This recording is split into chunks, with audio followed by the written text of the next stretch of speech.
November 29th, 1944, Japan's newest super aircraft carrier, Shinano, set out as the world's largest warship, declared unsinkable and invisible to Allied eyes. Within 17 hours, it was gone, sunk by a single submarine before ever firing a shot. Designed in secrecy, rushed to completion after the disaster at Midway, Shinano was meant to restore hope for the Imperial Navy, but hidden flaws and unfinished systems turned pride into catastrophic vulnerability. How could the ultimate symbol of naval power vanish so fast, shocking even the admirals who built her?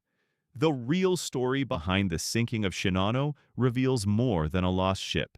It exposes the fatal cost of hubris on the world's most dangerous ocean. In the aftermath of Midway, Japan's naval command faced a reckoning. 4 carriers lost in a single day. Decades of doctrine undone by a handful of American dive bombers. The Imperial Navy needed not just a new ship, but a new symbol, proof that Japan could still dominate the Pacific. Deep within the Yokosuka naval arsenal, the unfinished hull of a Yamato-class battleship became the foundation for this hope. The decision was made: convert her into an aircraft carrier, something bigger and stronger than anything afloat. She would be called Shinano. At nearly 72,000 tons and 872 feet from bow to stern, Shinano would dwarf every carrier in the world. Admirals boasted she could survive a dozen torpedo strikes, her armor and bulkheads a fortress at sea. The scale alone was a statement. Japan was not finished, not beaten. But behind the steel and secrecy, urgency pressed every decision. The loss at Midway had left the Navy desperate for a morale victory, and Shinano's construction became a matter of national pride. Schedules were slashed, corners cut, and workers pushed far beyond exhaustion. Every plate welded, every rivet hammered was a message to the emperor and the world. Japan would not surrender the seas. Yet, beneath this surge of pride, the transformation from battleship to carrier brought compromise after compromise. The Navy's faith in armor and firepower, born from the old battleship tradition, clashed with the realities of modern warfare. Shinano was designed as a floating fortress, but the rush to launch her, unfinished, untested, would soon reveal the cost of turning doctrine into steel at breakneck speed. Inside the Yokosuka shipyard, engineers and foremen watched deadlines slip into impossibility. Shinano's hull, built for a battleship's compartmentalized strength, was never fully adapted for her new life as a carrier. The armor belt met the torpedo bulge at a seam that looked formidable on blueprints, but left a vulnerable joint that could channel water straight into the heart of the ship. Shipyard logs recorded a growing backlog of unfinished work. Hundreds of cable runs and pipe penetrations left open or sealed only with temporary blocks. Watertight doors, the last defense against flooding, sat crated on the pier, never installed above the lower decks. As the launch date approached, workers scrambled to fit makeshift bracing over hull frames, bent by a Quaison accident during dry dock. Some bulkheads stood unpainted, their seams waiting for welders who would never arrive.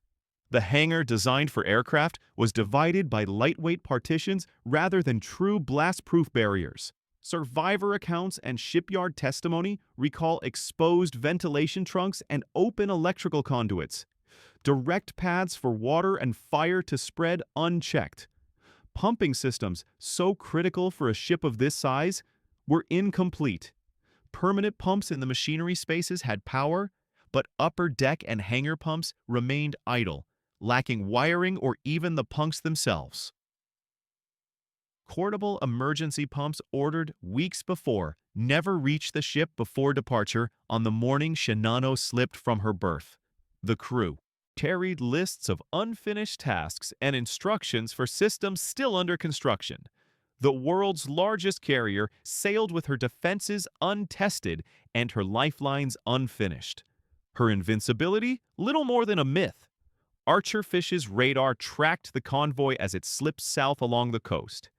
3 destroyers fanned out in a protective arc around the towering silhouette of Shinano. Commander Joseph Enright stood in the conning tower, stopwatch in hand, charting every zigzag, every change in speed. For 6 hours, the submarine stalked its prey on the surface, matching each maneuver, holding a parallel course, always just outside the escort searchlights. The tension inside the sub was electric. One mistake, one false move, and the destroyers would close in with depth charges. But Enright had trusted his calculations. He watched the carrier's pattern, waiting for the moment when the giant would swing broadside and expose her vulnerable flank. At 3:15 a.m., the opportunity came. Archerfish slept beneath the waves, engines silent, and Enright ordered 6 Mark I 14 torpedoes loaded into the tubes. The torpedo data computer was set for a shallow run, 10 feet below the surface, aimed to strike above Shinano's massive anti-torpedo bulge, where unfinished seams and open cable runs left the hull weakest. Enright called out the firing solution. The crew held their breath as the 6 torpedoes spren raced through the dark water, timed at 10-second intervals to sweep the length of the carrier's starboard side. 4 explosions tore into Shinano's hull in quick succession, each one sending a shudder through the water. The echoes reached Archerfish's hydrophones as the submarine dove deep to evade the counterattack. On the surface, the world's largest carrier began to slow. Wounded by a salvo planned and delivered with mathematical precision, the myth of invincibility had been breached. Flooding raced along Shinano's starboard side, slipping through unfinished joints and open cable runs that should have been sealed. Below the armored deck, water surged through compartments left exposed by missing watertight doors. The crew, most barely trained and many unfamiliar with the maze of passageways, scrambled to stem the rising tide. Pumps failed one by one, powerless against the thousands of tons pouring in. Above, civilian engineers and shipyard workers joined sailors in a frantic search for escape routes, their lists of unfinished tasks forgotten in the darkness and chaos. Captain Toshio Abe clung to the bridge, refusing to believe that a ship of this scale could be lost so quickly. He ordered full speed, hoping momentum would keep Shinano afloat. But the effort only forced more water into the wounded hull. As the list increased, destroyers Hamakaze and Isokaze tried to throw tow lines, but each snapped under the strain.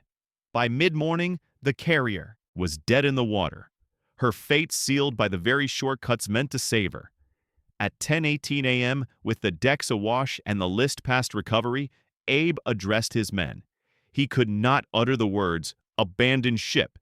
Instead, he released the crew from duty, telling them to save themselves. The evacuation unraveled into panic. Open hatches became traps. Hangar shafts drew men back as the ship rolled, and the sound of collapsing bulkheads echoed through the hull.